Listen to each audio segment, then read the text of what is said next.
Good morning, Cullman. Thank you for joining us on Cullman Today. I'm your host, Christine Wiggins, and today is Tuesday, January 6th. Coming up on Cullman Today, West Elementary will be closed after a water main break on campus. Plus, Cullman Police say a registered sex offender was arrested at the Cullman Housing Authority. And 3 local election updates this morning. Gudger, Speakman, and Gentry have filed to run in races heading into the Republican primary. All this plus sports, weather, and more. Now let's take a closer look at the top stories happening in Cullman today.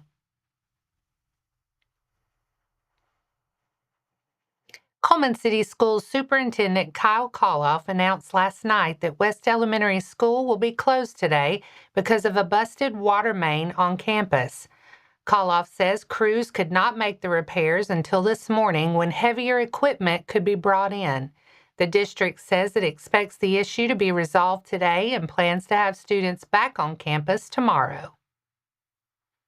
Cullman Police say a registered sex offender was arrested Thursday, January 1st, at the Cullman Housing Authority after investigators received a tip that he was staying at a Logan Avenue address under an assumed name. Police identified the suspect as Myron Clifton Marsh Jr. CPD said Marsh, age 61, had 3 active failure to appear warrants tied to alleged violations of the Sex Offender Registration and Notification Act, along with 1 failure to appear warrant for harassment. CPD said Sergeant Rob Long and Officer Joey Williams made the arrest. During the encounter, police said Marsh was also charged with resisting arrest. Police said the tip originated with the Cullman County Sheriff's Office. In election news this morning, 3 familiar names have filed paperwork in races that will be decided in the Republican primary on Tuesday, May 19th. Senator Garlan Gudger of Cullman is qualified to seek another term representing Alabama Senate District 4, which includes Cullman, Marion, and Winston counties. Gudger filed qualification papers with the Alabama Republican Party. He currently serves as Senate President Pro Tem, a leadership post he was elected to in February of 2025. In his re-election announcement, Gudger highlighted legislation he has supported, along with funding and initiatives tied to public safety, health care, and other district priorities. Josh Speakman announced he is seeking the Republican nomination for Cullman County Commission District 2, saying he wants to represent residents as the county grows. Speakman cites more than 20 years of community involvement and work with nonprofits and government partners, and says he will emphasize teamwork, transparency, and quality of life issues. The seat is open after Commissioner Kelly Duke said he won't seek another term. Cullman County Sheriff Matt Gentry has officially qualified to run for Alabama Public Service Commission Place 1. Gentry says he wants to focus on transparency and accountability at the commission, and he is positioning his campaign around protecting ratepayers and supporting Alabama's utility, railroad, and transportation workforce. Gentry first announced his candidacy on June 6th of 2025. The Republican primary is May 19th of this year, with a runoff June 16th and the general election November 3rd. And that's all for our top stories this morning. Coming up, Wallace State women pull away at Motlow State for 84-56 non-conference win. Sports is next.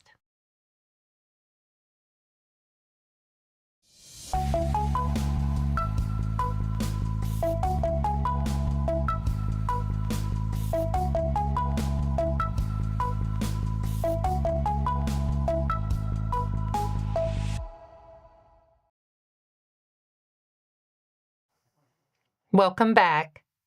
Wallace State women's basketball shook off a slow start and turned in another strong all-around performance Saturday, rolling to an 84-56 non-conference road win at Motlow State.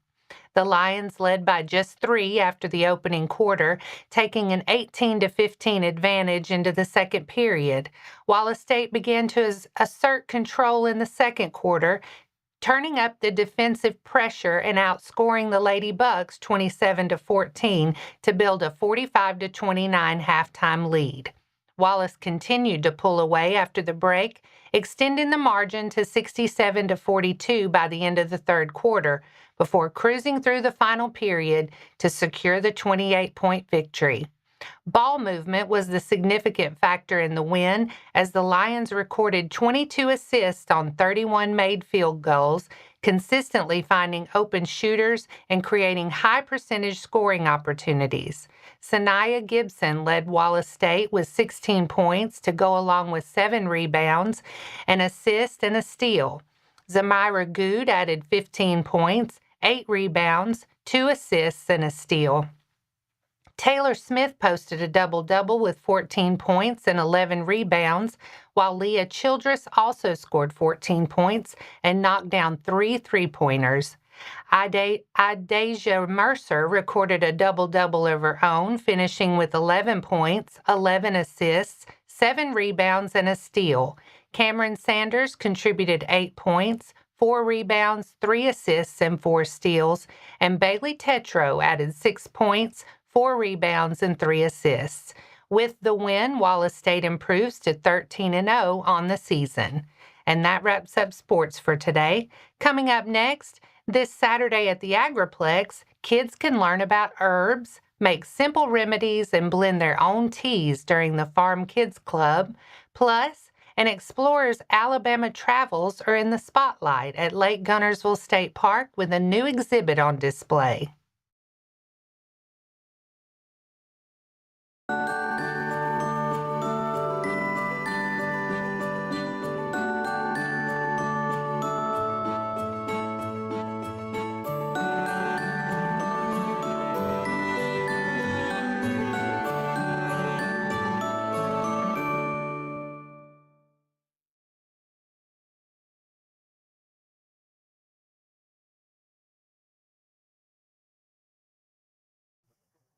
Welcome back.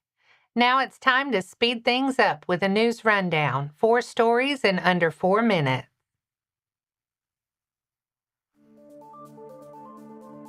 A traveling exhibit spotlighting 18th century explorer William Bartram is making its way through Alabama state parks, highlighting the landscapes and wildlife he documented during his 1775 to 1778 journey through the Southeast. The Alabama Department of Conservation and Natural Resources and Auburn University are teaming up on the display, which will visit 12 state parks. The first stop is Lake Guntersville State Park, where the exhibit is now on display through February 1st. Organizers say the exhibit connects Bartram's detailed notes on plants, animals, and native tribes with hands-on programming developed by state park naturalists. That includes guided hikes, interpretive kayaking, nature journaling, and junior ranger activities designed to help visitors experience the outdoors the way Bartram did. Park officials say visitors to Lake Guntersville can also pair the exhibit with the area's peak eagle viewing season. The City of Cullman and Cullman Fire Rescue are inviting the public to a blessing ceremony for the Safe Haven Baby Box at Cullman Fire Rescue Station number 3. The Baby Box is designed to give parents in crisis a secure and anonymous way to safely surrender a newborn, ensuring the infant can receive immediate care and protection. Supporters say the program provides a compassionate alternative and can help prevent unsafe abandonments while connecting families with help in an emergency situation. The ceremony is set for Thursday, January 15th at 4 p.m. at Station Number 3, located at 1920 Butler Street Northwest in Cullman. The Cullman County Public Library System is kicking off its Winter Reading Challenge today through February 28th.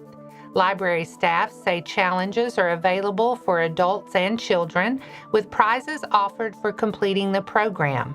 Adults who finish can enter a raffle with up to 3 submissions, with prizes donated by Downtown Nutrition, Werner's Trading Company, and All Purpose Flowers. Children who complete their challenge can pick one prize from the library's treasure chest. Reading challenge forms can be picked up at the Cullman Library downtown, and participants will return there to redeem prizes or raffle tickets. The library is located at 200 Clark Street Northeast, Cullman. The North Alabama Agriplex is hosting its monthly Farm Kids Club this Saturday, featuring a hands-on lesson on herbs, simple remedies, and tea blends. Organizers say kids will learn the uses of several herbs, then make their own teas using a variety of herbal blends to take home and share with family and friends. The session will be led by Patty Zoppi, a certified herbalist, and Betsy Bayard, an herbal enthusiast. Farm Kids Club is held one Saturday each month from 10 to 11:30 a.m. at the Agriplex Heritage Center. The program is for children 5 and up, accompanied by an adult.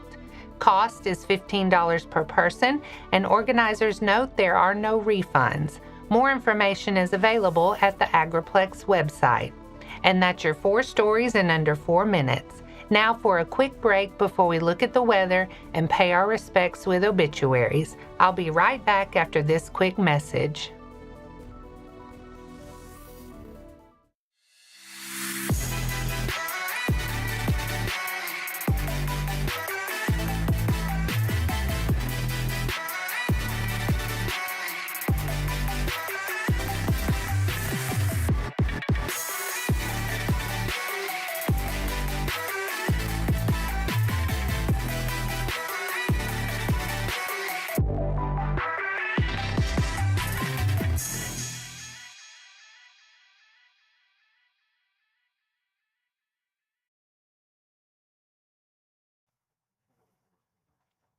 Let's take a moment to pause and remember those who have lost their lives this week. Vicki Lynn Goodwin, 65 of Bremen, passed away Friday, January 2nd. Memorial service will be at 11 a.m. on Saturday, January 10th at Union Grove Baptist Church. Roger Park Bolton passed away Saturday, January 3rd. Arrangements will be made at a later date. Our thoughts and prayers go out to their friends and families. Now let's take a look at your weather forecast. Today looks cloudy with a high near 63 and a south-southwest breeze around 5 to 10 miles an hour. Gusts could get up to about 20. Tonight stays mostly cloudy with a low around 48 and winds go calm. Tomorrow turns partly sunny, warmer too, with a high near 68 and light winds. Tomorrow night, mostly cloudy again, low around 48. And that wraps up today's edition of Cullman Today. Thank you for sharing your morning with us. And remember to stay connected by following us on social media and visiting CullmanTribune.com for the latest from our community. We'll see you back here at 6:30 a.m. tomorrow morning. Until then, I'm Christine Wiggins with Cullman Today. Have a great day, Cullman.